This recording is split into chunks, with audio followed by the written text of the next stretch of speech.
एवं स्थूलतनुं गजेन्द्रवदनं लम्बोदरं सुन्दरं प्रसन्दन् मदगन्धलोब्धमधुपव्यालोलगण्डस्थलं दन्ताः घातविदारिताररुधिरैः सिन्दूरशोभाकरं वन्दे शैलसुतासुतं गणपतिं सिद्धिं प्रदां कामदां।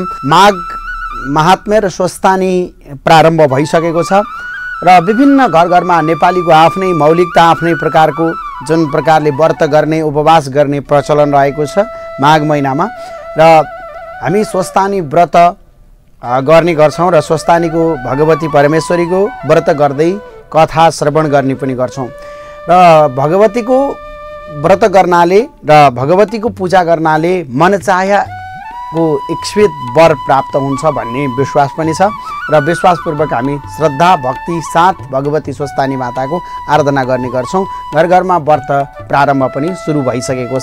यसैगरी सर्वप्रथम स्वस्थानी भन्दा पहिले मङ्गलाचरण गर्नुपर्छ। कथा सुन्नु भन्दा पहिला मङ्गलाचरण गर्न सबैले हातमा पुष्प लिएर भगवती मातालाई हात जोड्दै मङ्गलाचरण गर्न सकिन्छ।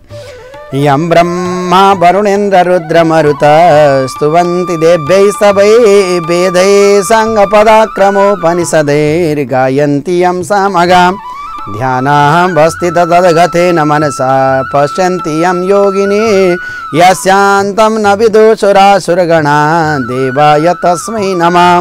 श्रीमद् चंदन चर्चितोज्ज्वल वपुः शुक्लांबरा मल्लिका मालालंकृत कुंडला प्रविलसन् मुक्तावली शोभिता सर्वज्ञान निदान पुस्तकधरा रुद्राक्षमालाधरा वाग्देवी वदनाम्बुजे वसतु मे त्रैलोक्यमाता चिरं मूकं करोति वाचालं पंगुं लंघयते गिरिं यत्कृपातमहं वन्दे परमानन्दमाधवम्। नमो भगवते तस्मै व्यासाय मिततेजसे यस्य प्रसाद यद्वक्ष्यामि नारायण कथामिमां नारायणं नमस्कृत्य नरं चैव नरोत्तमं देवीं सरस्वतीं व्यासं ततो जयमुदीरयेत्। यति प्रकारले पुष्पाञ्जली गर्दै भगवती माता तथा पुस्तकमा फूल चढाई अनि वाचकले कथा भन्ने र श्रोताले एकचित्त भएर कथा श्रवण गर्नुपर्दछ। र आज हामीले प्रथम अध्यायको कथा यहाँहरु समक्ष वाचन गर्दैछौँ। तपाईले पनि अवश्य कथा श्रवण गर्न सक्नुहुन्छ। श्री स्वस्थानी व्रत कथा प्रारम्भ। अथ प्रथमोध्याय। अघि कुनै समयमा अगस्त्य मुनि तपस्या गरेको आश्रममा आफ्नो वाहन मयूरमा चढेर स्कन्द कुमार आइपुग्नुभयो। अगस्त्य मुनिले अकाशमात आफ्नो आश्रममा आइपुगेका कुमारजीको आसनलाई दिएर पाद्य अर्घ्य आदिले पूजा सत्कार गरेर बसिसकेपछि अगस्त्य मुनिलाई विनयपूर्वक कुमारजी सित सृष्टिको विषयमा जानकारी प्राप्त गर्ने इच्छा गरेका हुनाले कुमारजी आज्ञा गर्नुहुन्छ। हे अगस्त्य मुनि, म तिमीलाई सृष्टिको विषयमा यथाक्रम भन्दछु, तिमी एकचित्त भएर सुन। परब्रह्म परमात्मा कि मायामयी शक्ति स्वरूपिणी प्रकृतिका गर्भमा अनन्त कोटि ब्रह्माण्डहरू अनेक उत्पन्न हुन्छन् र उनीको इच्छाले विलीन पनि हुने गर्दछन्। यसको पारावार छैन र गणना गर्न पनि सकिन्न। अत यिनै अनेक ब्रह्माण्डहरू मध्ये यो पनि एउटा ब्रह्माण्ड हो। यसैमा हामी बारम्बार जन्मिने र विलीन हुने गर्दछौँ। यस्तो अलौकिक ब्रह्माण्डको विषयमा जिज्ञासा जान्न खोज्नु कुनै आश्चर्य मान्ने कुरा होइन। अत यस ब्रह्माण्डको स्वरूप कस्ता प्रकारको छ र यसको विस्तार कति छ, यहाँ कुन कुन वस्तुहरू प्राप्त हुन्छन्, यसको निर्माण भएको कति वर्ष भयो, अब यसको आयु कति शेष छ अनि कसरी यो विलीन समाप्त भएर जान्छ, यी सबै कुराहरू विचारशील व्यक्तिहरूमा उत्पन्न इच्छाको पूर्ति हुन सक्यो भने जान्न खोजेको कुरा सम्पूर्ण हुन जाँदा जिज्ञासु श्रोताको पनि मनमा सन्तुष्टि अवश्य हुनेछ। हुन त यो कुनै सामान्य कुरा वा विषय होइन, त्यसैले केवल अड्कल वा यताउता सुनेका भरमा यस गहन विषयको तत्व निर्णय गर्नु अनुचित हुनेछ। अत त्रिकालदर्शी अथवा तत्त्वज्ञ ऋषिमुनिहरूले बताएका अनेक शास्त्रहरूको मनन गरेर नै कुनै निश्चयमा पुग्नु उत्तम हुनेछ। फेरि कुनै सामान्य व्यक्तिका बुद्धिद्वारा यो अपरिमेय परिणामको राम्रोसित ज्ञान हुन सक्दैन। अतः यसको सम्पूर्ण स्वरूप जान्न र चिन्न प्रथम वेद वैदिक शास्त्रहरूको चिन्तन मनन र सहयोग प्राप्त गर्न आवश्यक छ। अतः वेद पुराण मीमांसा दर्शन र धर्मशास्त्रहरूका तर्फबाट दृष्टि दिने हो भने धेरै अघि यो सम्पूर्ण संसार जलमय भएको बेलामा श्वेतशय्या गरेर योगी निद्रामा निदाउनु भएको परब्रह्म परमात्मा स्वरूप विषय विष्णु भगवान प्रभु परमात्मा का नाभिबाल सहस्र कमलदल उत्पन्न भयो। त्यही कमलमा चतुर्मुख ब्रह्मा बसेर संसार रचना गर्ने विचार गर्न लाग्नुभयो। त्यसै बखतमा विष्णु भगवान का काने गुजीबाट अत्यन्त पराक्रमी मधुर कैटव नाम गरेका बलवान दुई दैत्य पैदा भए। ती मधु कैटव दैत्यले यो जलमय संसार कहाँ के छ भनी सबैतिर भ्रमण गर्दा ब्रह्मा बसेको दल सहस्र दलमा पुगेर कमलको डाँस देखेर त्यही डाँस माथि सरासर माथि गएर ब्रह्मालाई बसेका देखेर ती ब्रह्मालाई खसाल्न तयार भए। अनि भयभीत भएका ब्रह्माले पनि योगमायाको आराधना गरे। तत्काल योगमाया प्रकट भइन्। श्री योगमाया प्रकट भएपछि अञ्जली जोरी बिन्ती गरे, हे ईश्वरी भगवान विष्णुलाई जागा गराई बक्सिनुहोस्। यस्तो ब्रह्माको कुरा सुनेर योगमायाले विष्णु भगवानलाई जागा गराइदिनु भयो। श्री विष्णु भगवान जागा भएर ती मधु कैटव दैत्यलाई देखेर तत्काल युद्ध गर्न प्रारम्भ गरे। ती दैत्य र भगवान विष्णुको दिव्य 5000 वर्षसम्म युद्ध चलिरह्यो। यति हुँदा पनि ती मधु कैटव दैत्यलाई जित्न सामर्थ्य भएनन्। भने, हे दैत्य हो, तिमीहरू ठुला पराक्रमी रहेछौ। तिम्रो युद्धले म सन्तुष्ट भएँ। इच्छित वरदान माग। विष्णु भगवानको आज्ञा सुनि मधु कैटव दैत्यले निकै अहंकार पूर्ण स्वरमा भने, हे विष्णु, यो युद्धमा तिमीले हामीलाई जितेनौ कि हामीले तिमीलाई पराजित गर्यौं? तसर्थ तिमी हार्नेले के वरदान देउला? बरु तिमीलाई जो इच्छा छ हामीसँग वर माग। यति दैत्यले भनेको सुनि विष्णु भगवान आज्ञा गर्नुहुन्छ, हे दैत्य हो, तिमी दुवैले भने अनुसार म वर माग्न तयार छु, तर बाचा गर अनि मात्र माग्दछु। यति सुनेर अहंकारमा डुबेका ती मधु कैटवले भने, तिमीले जे मागे पनि दिनेछौ। यति बाचा गरी पछि विष्णु भगवान आज्ञा गर्नुहुन्छ, हे पराक्रमी दैत्य हो, म अरू के वर मागौं? तिमी दुवैलाई मार्दछु, मेरा हातबाट मर। यस्तो विष्णु भगवानको वचन सुनि ती अहंकारी दैत्यहरूले भने, हे विष्णु, तिमीले कपट गरेर वर माग्यौ तापनि हामीले बाचा गरेको हुनाले यति भनेर दुवैले मनमनै विचार गरी चारैतिर जलमय संसार देखेर विष्णु भगवानसित भन्ने, हे विष्णु, तिमी हामीलाई जल नभएको स्थानमा मार। मधु कैटवले यति भनेको सुनि विष्णु भगवानले ती दुवै दैत्यलाई आफ्नो काखमा लिए हेलैसित मारिदिए। ती दैत्यको बोसो शीतकालमा तुषारले पानी जमे जस्तो समुद्रको जलमा जमेर पृथ्वी भइन्। त्यसै कारण पृथ्वीलाई मेदिनी पनि भनिन्छ। मासुले पर्वत भए, हाडले ढुङ्गा पत्थर भए। यो देखेर ब्रह्माजीले अब सृष्टि आरम्भ गरौँ भने सबैभन्दा पहिले 14 लोक भएको एउटा भुवन सृष्टि गरे। एउटा ब्रह्माण्डमा प्रधान 14 भाग हुन्छन् भन्ने कथनको प्रमाण पाउन सकिन्छ। अब जसको अन्त्य छैन ती परब्रह्मको वर्णनतिर विचार गरेको खण्डमा यो ब्रह्माण्डको स्वरूप मनुष्यको देहको स्वरूप जस्तो छ, ठीक त्यस्तै छ। मनुष्य देहको जस्तै ब्रह्माण्ड स्वरूप देहको मेरुदण्ड हुन्छ। यसै गरी सुविज्ञ ऋषिमुनिहरू र शास्त्र निर्माताहरूले सुमेरु पर्वत भन्ने नामकरण गरेका छन्। हे अगस्त्य मुनि, मेरुदण्डको आधारमा जसरी मानिसको देह ठाडो रहन्छ, ठीक त्यसै गरी ब्रह्माण्ड रूपी देह ठाडो रहन्छ। हाडका तरीहरूको जोर्नीद्वारा मेरुदण्ड बनेको हुन्छ। त्यो तरीलाई पर्व भन्दछन्। यसै कारण तरी भएका मेरुदण्डलाई नै पर्वत भन्दछन्। यो नामकरण तप्पर मरुद्भ्याम भन्ने व्याकरणको सूत्र अनुसार निधो गरिएको हो। अत मेरुदण्डलाई मेरु पर्वत भन्दा कुनै प्रकारको पनि नियम विरुद्ध वा अड्कलले भनेको होला भन्ने अनुमान हुँदैन।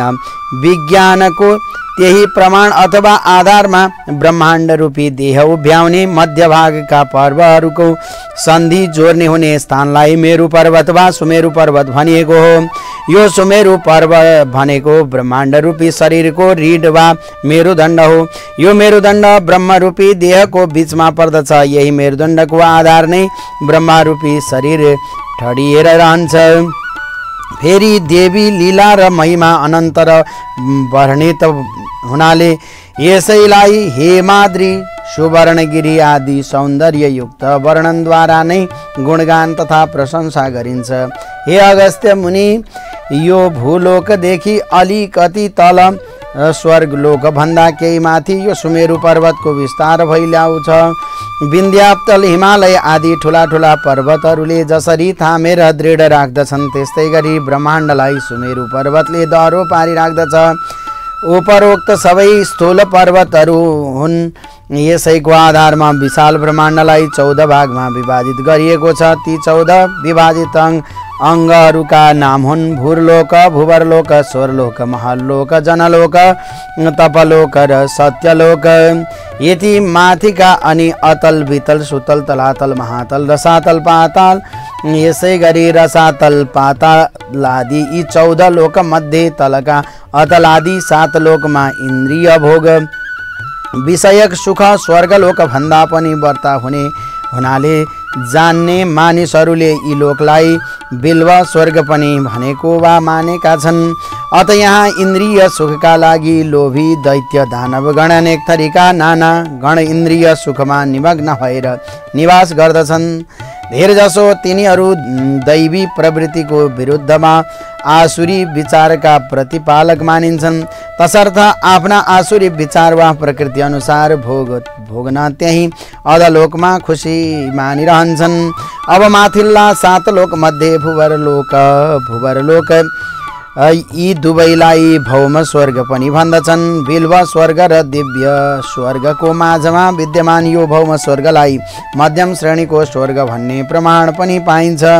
त्यही भौम स्वर्गको उदरमा नै चन्द्र, सूर्य, पृथ्वी, ध्रुव, नक्षत्र आदि स्थूल लोकहरू विद्यमान रहेका छन् भने शास्त्रको प्रमाण र सिद्धान्त पनि पाइने गर्दछ।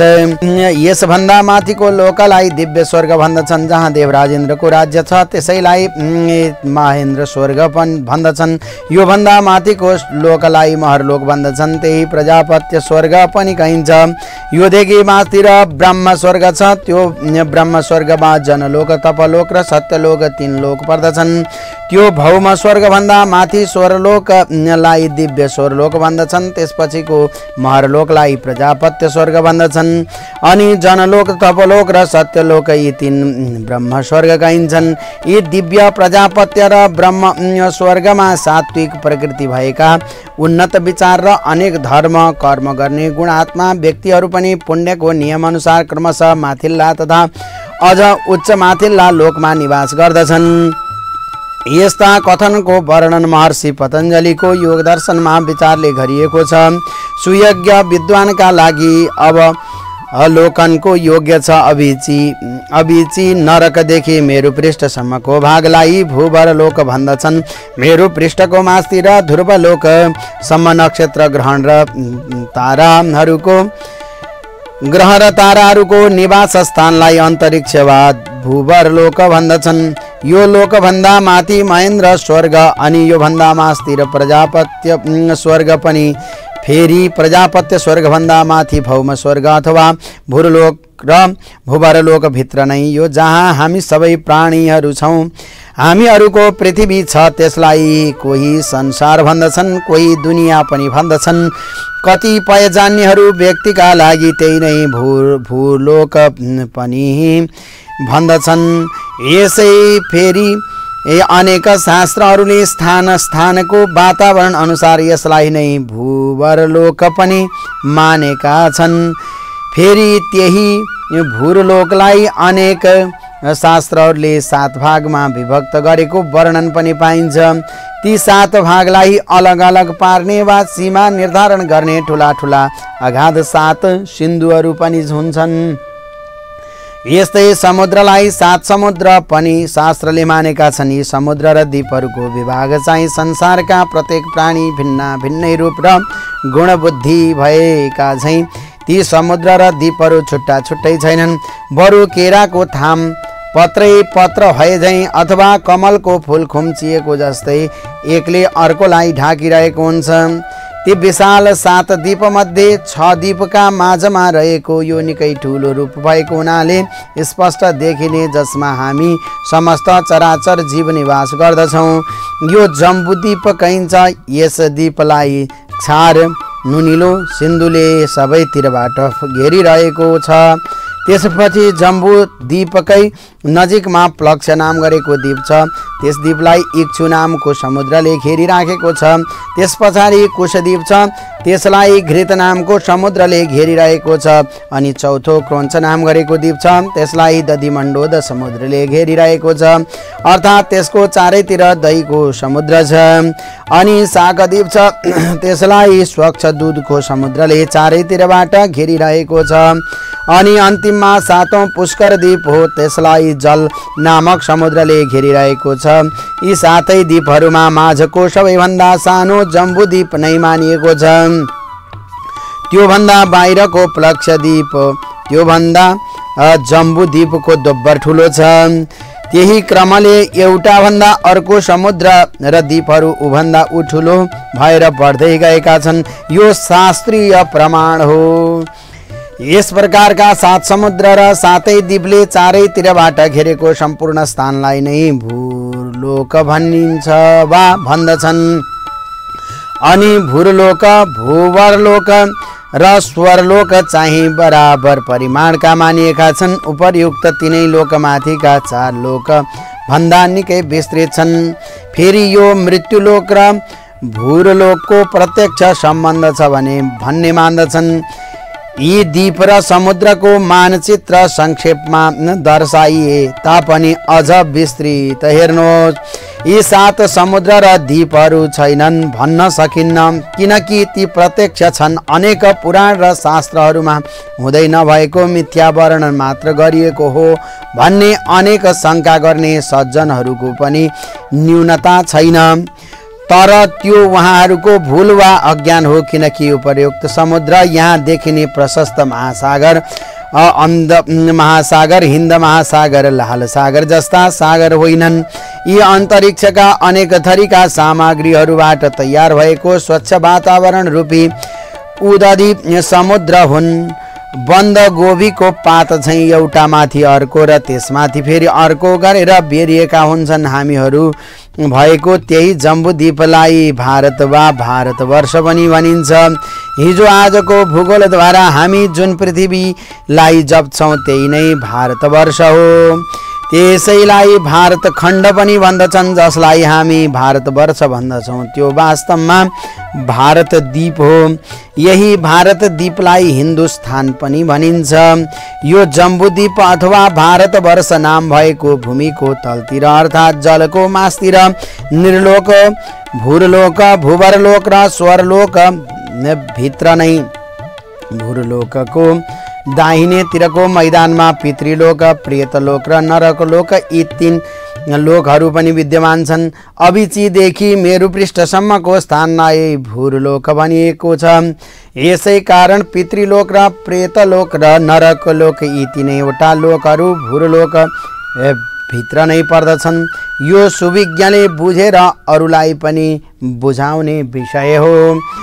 कुमारजी आज्ञा गर्नुहुन्छ, हे अगस्त्य मुनि, यो संसारको चारैतिर सृष्टि फिराएर हेर्दा यो कुरा स्पष्ट रूपमा भन्न सकिन्छ कि यहाँ एक कुरा वा पदार्थ कुनै यन्त्र विशेषको चक्र आफ्नो धुरीमा घुमिरहे झैँ क्रमले घुमिरहेको छ। किनकि कुनै पनि चक्र लगातार घुमिरहँदा यसको आधा भाग तलतिर र आधा भाग मास्तिर रहन्छ भन्ने कुरा स्पष्ट थाहा हुन सक्छ। ठीक यसै गरी यो ब्रह्माण्ड प्रकृतिको गति पनि चक्र घुमे झैँ घुमिरहन्छ। यस्तै 2 प्रकारको सृष्टि हुन्छ, एक व्यष्टि सृष्टि र 2 समश्री सृष्टि। यसै क्रममा फनफनी घुमिरहने प्रकृतिको फन्कोमा व्यष्टि सृष्टिको प्रवाह तलतिरबाट मास्तिर आउँछ।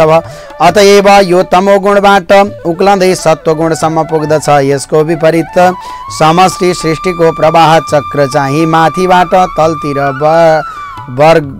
तलतिर वर्लन्छ।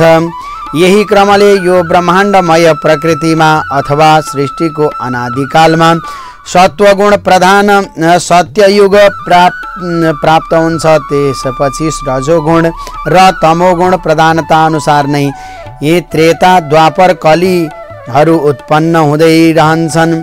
हे अगस्त्य मुनि, यस प्रकारको युग चक्र अनेक कल्प घुमिरहन्छ, चक्कर खाइरहन्छ। ब्रह्माण्ड प्रकृतिको गति पनि विस्तार विस्तार सत्वगुणको भोग गर्दै र रजोगुणतर्फ पनि डुबल्दै फिर्दै अन्त्यमा तमोगुणको काखमा विराजमान हुन थाल्दछ। ठिक त्यसैबाट ब्रह्माण्ड तमोमय हुन जान्छ।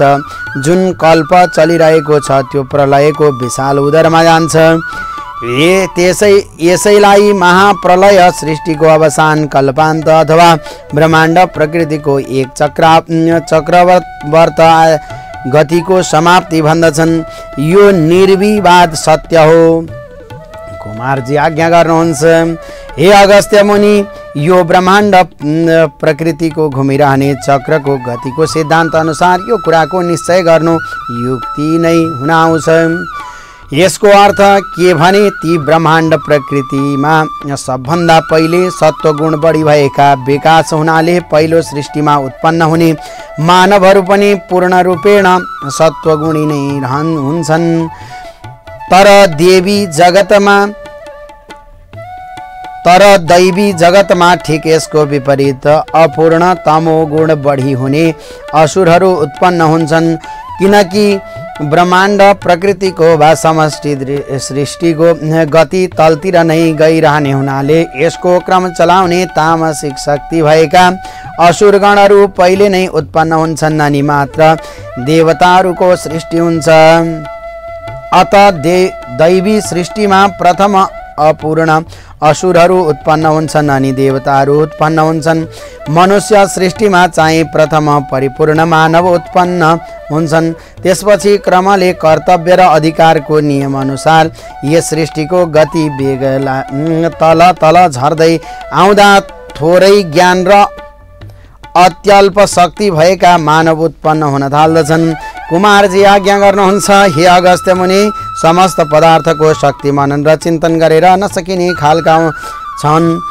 अत हाम्रा मननीय वा चिन्तनीय ज्ञानद्वारा तिनीहरूको रूप थाहा पाउन सकिँदैन तापनि अचिन्तनीय ज्ञानद्वारा सम्पूर्ण नभए पनि आंशिक रूपमा थाहा पाउन सकिन्छ। फेरि हाम्रा मननीय र चिन्तनीय तर्क अथवा युक्तिहरू त्यहाँ पुगेपछि मौन बस्नु बाहेक अरू केही कार्य गर्न पनि असमर्थ हुन्छन्। अनेक शास्त्र र पुराणहरूको अध्ययन मनन गर्ने हो भने सबै पदार्थका शक्ति अचिन्त्य रूप पनि ज्ञान गोचर हुनाले सृष्टिका अधिष्ठाता ब्रह्माको सृष्टि रचना गर्ने क्रम स्वाभाविक नै हो भन्ने निष्कर्ष वा सिद्धान्तको निपुणमा पुग्न सकिन्छ। कुमारजी आज्ञा गर्नुहुन्छ। हे अगस्त्य मुनि, यस विषयमा अनेक मतमतान्तर पाइन्छन्। यस्तै कोही ईश्वरले आफ्नो शक्ति प्रकट गर्न यो सृष्टि गरेको हो भन्दछन्। कसैको विचारमा यो सपना जस्तै हो, वास्तवमा केही पनि होइन, केवल मायाको विकास मात्र हो भनी भन्दछन्। अन्य कसैको विचारमा यो ईश्वरको इच्छा मात्र हो, अरू केही पनि होइन पनि भन्दछन्। कोही यो कालक्रमले भएको हो भन्दछन्। गतिको भनाइ छ। केवल भोगका लागि बारम्बार सृष्टि हुन्छ र नाश पनि हुन्छ। कोही यो मात्र क्रीडाका लागि सारा जगत रचना गरिएको हो भन्ने पनि छन्। तर उपरोक्त सारा पक्ष वा तर्कहरू सुयोग्य विचार र का सामान्य धेरै समयसम्म अडिन सक्दैन। वास्तविक तथ्य के हो भने सृष्टि गर्नु अखण्ड ब्रह्मको एउटा स्वभाव नै हो। यस्तै सच्चिदानन्द विज्ञानघन आनन्द कन्द ब्रह्मदेवको पनि सृष्टि गराउने स्वभाव हो, प्रकृति हो। यो स्वभावले नै पानीको चिसो हो र आगोको तातो प्रकृति जस्तै हो। यो सर्वव्यापक ब्रह्मको सत्ता नहुने कुनै पनि देश काल आदि छँदै छैन। अतः तिनैकी शक्ति रूपिणी महामाया अथवा प्रकृतिको पनि प्रबल सत्ता सबैतिर विद्यमान छ। प्रकृति 3 गुणले युक्त भए हुनाले र ज्ञान सत्तारूपी ब्रह्म सर्वत्र व्यापक हुनाले जड प्रकृति चेतनद्वारा सबै स्पन्दन गराइरहनु पनि स्वाभाविकै कुरा हो। यसै कारणले चैतन्य सत्ताको आश्रयमा स्पन्दन धर्म भएकी प्रकृति त्यही स्वाभाविक स्पन्दन अनुसार सृष्टिका अनन्त धाराहरू प्रवाहित हुनु पनि उचित वा स्वाभाविक नै हो र उसमा पनि ब्रह्म केवल निमित्त मात्र हो। प्रत्येक वस्तुको आफ्नो प्रकृति नै सृष्टिका निम्ति मूल महाप्रकृतिद्वारा प्रेरित भएर सृष्टिको काम गर्दै रहन्छन् भन्ने शास्त्रीय प्रमाण पाउन सकिन्छ। प्रथम श्रेणीमा अनन्त ब्रह्म र तिनकी शक्ति छन्। द्वितीय श्रेणीमा अनेक ब्रह्माण्डहरू छन्। तृतीय श्रेणीमा प्रत्येक ब्रह्माण्डहरू सृष्टिकर्ता ब्रह्म छन्। उनी आफ्नो परिमाण अनुसार पुरा 100 वर्ष जीवित रहन्छन्। त्यही 100 वर्षको आयुलाई पर भन्दछन् र यसको आधा अर्थात् 50 वर्षलाई परार्ध भन्छन्। कालको परिणाम बुझिसकेपछि मात्र ब्रह्मको आयु बुझ्न वा जान्न सकिन्छ। अत यो कालको परिणाम यस प्रकार छ। 15 निमेषको 1 काष्ठा र 30 काष्ठाको 1 कला कहिन्छ। 30 कलाको 1 मुहूर्त र 30 मुहूर्तको 1 अहोरात्र मानिन्छ। अनि 30 अहोरात्रको 1 महिना वा शुक्ल र कृष्ण 2 पक्ष हुन्छन्। फेरि 6 महिनाको 1 अयन हुन्छ। अयन पनि 2 प्रकारका हुन्छन्, दक्षिणायन र उत्तरायण। ती 2 अयनको नै 1 वर्ष हुन्छ। तिनमा उत्तरायण दिन हो र दक्षिणायन रात भन्दछन्। यसै किसिमले दिव्य वर्षको परिणाम मिलाउनु पर्दछ। यसै क्रममा मानवीय सत्य त्रेता द्वापर कली 4 युग हुन्छ। सत्ययुगको प्रमाण दिव्य 4000 वर्षको हुन्छ। त्रेता युग दिव्य 3000 वर्षको र यसै गरी दिव्य 2000 वर्षको द्वापर युग अनि दिव्य 1000 वर्ष युगको परिणाम कलियुगको कहिन्छ। अनि सत्ययुगको पूर्व सन्ध्यामा 400 दिव्य वर्षको र उत्तर सन्ध्यामा पनि दिव्य 400 वर्षको नै मानिन्छ।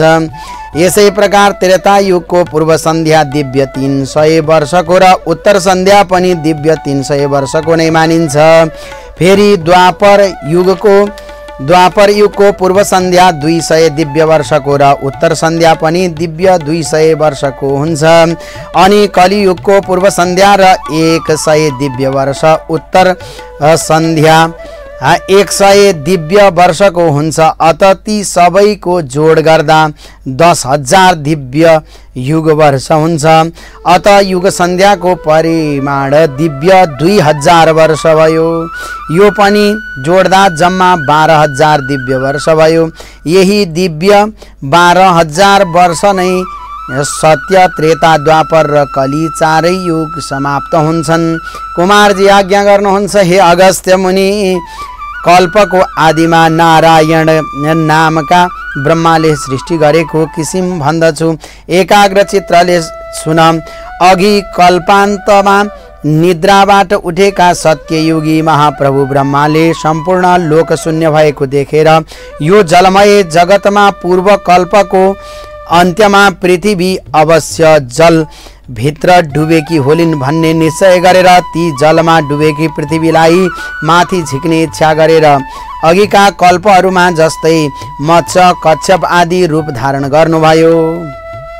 यस्तै यस कल्पमा यज्ञमय बाराको रूप धारण गरेर उभिनुभयो। अनि जनलोक निवासी ऋषि मुनि सिद्धहरू उहाँको अनेक प्रकारले स्तुतिगान गर्न लागे। बाराह स्वरूप भगवानलाई चाहिँ पृथ्वीको उद्धार गर्ने इच्छा गरी तत्काल जलमा हाम फाल्नुभयो। अनि अनेक लोक नाग्दै पातालमा पुग्नुभयो। पृथ्वीले देखेर बारा भगवानको अनेक स्तुति गरिन्। अनि बारा भगवानले आफ्ना तीखा र भयङ्कर दारामा पृथ्वीलाई उचालेर एक अवर्ण जलमाथि जान लागेको भगवान बाराहको योगी र ऋषि मुनिहरूसित स्तुति गर्न लागे। अनि बारा भगवानले पृथ्वीलाई त्यही अगाध सिन्धुको जलमा कुनै ठुलो जहाज राखे जस्तै टक्क राखिदिनुभयो। ढुङ्गा जस्तै विस्तृत स्वरूप तुल्याइदिनु भएकाले फेरि डुबेर जलमा हराउने भए रहेन। कुमारजी आज्ञा गर्नुहुन्छ, हे अगस्त्य मुनि, अनि तिनै पृथ्वी समतल मैदान बनाएर अगाडिका कल्पहरू लडेका समस्त पहाड पर्वतहरू जस्ताका तस्तै पारिदिनु भयो। यति काम गर्न ती अनन्त कोटि ब्रह्माण्ड नायक र शक्तिशाली भगवानको लीला नै भएको हो। उनलाई कुनै दुःख वा कष्ट थिएन। अनि जस्ताको तस्तै सात समुद्रले पृथ्वीको भिन्न भिन्न भाग पारेर भूलोक, भूवरलोक र स्वरलोकको समेत कल्पना गरिदिनु भयो।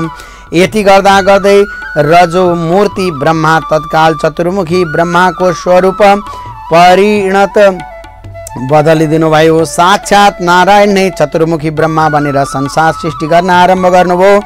त्यस सृष्टिको कार्यमा चतुर्मुखी ब्रह्मा बनेर संसार सृष्टि गर्न आरम्भ गर्नुभयो। त्यस सृष्टिको कार्यमा चतुर्मुखी ब्रह्मा केवल कारण निमित्त मात्र हुनुभएको हो। प्रधान कारण र सृज्य सृष्टि वस्तुकै प्रभाव र शक्ति हो। किनकि सूक्ष्म सानो वस्तु स्वयंकै बलले स्थूल ठुलो भएको वस्तुको रूपमा परिणत बदलिन समर्थ हुन्छ। अतः स्रष्टा ब्रह्माजी केवल एक निमित्त मात्र मानिन्छन्। कुनै पनि सत्यले निमित्त बाहेक अरू कुनै वस्तुको इच्छा गर्दैन। इति श्री स्कंद पुराणे केदारखण्डे माघ महात्म्ये कुमार अगस्त्य संवादे श्री स्वस्तानी परमेश्वर्यां व्रत कथायां सृष्टि कर्म वर्णनम नाम प्रथमोध्याय। प्रतिदिन श्रोताले पुष्पाञ्जलि पूर्वक हातमा फूल लिएर अन्तिममा भगवती माताको पुष्पाञ्जलि गर्नुपर्दछ। काले वर्षतु पर्जन्य पृथिवी शस्यशालिनी देशोऽयं क्षोभरहितो ब्राह्मणः सन्तु निर्भया अपुत्रः पुत्रिणः सन्तु पुत्रिणः सन्तु पौत्रिणः निर्धना सदना सन्तु जीवन्तु शरदां शतं तत्रैव गंगा यमुना च तत्र गोदावरी सिन्धु सरस्वती च सर्वाणि तीर्थानि वसन्ति यत्र यत्राच्युतोदार कथा प्रसंगा या कुन्देन्दुतुषारहार धवला या शुभ्रवस्त्रावृता या वीणा वरदण्डमण्डितकरा या श्वेत पद्मासना या ब्रह्माच्युत शंकर प्रभृति वीर देवैः सदा वंदिता सा मां पातु सरस्वती भगवती निशेषजाड्यापा कायेन वाचा मनसेन्द्रियैर्वा बुद्ध्यात्मना वा प्रकृते स्वभावात् करोमि यद्यत् सकलं परस्मै नारायणायति समर्पयेत्। नित्य कथा पाठ सकिसकेपछि सुन्ने श्रोता र वाचकले पनि पुष्पाञ्जलि चढाएर र भगवतीलाई प्रणाम गर्नु र मनमनै आफूले चाहेको वरदान भगवतीसँग माग्नु। आजको कथा यही समाप्ति भएको छ। पुनः अर्को कथा अर्को श्रृङ्खलामा या तपाईँ हाम्रो भेट हुने नै छ। जय श्री कृष्ण, जय श्री राधे। तपाईले अहिलेसम्म हाम्रो च्यानललाई सब्स्क्राइब गर्नु भएको छैन भने अवश्य हाम्रो च्यानललाई सब्स्क्राइब गरिदिनु होला। यसैगरी लाइक, कमेन्ट र शेयर पनि गर्दै गर्नुहोला।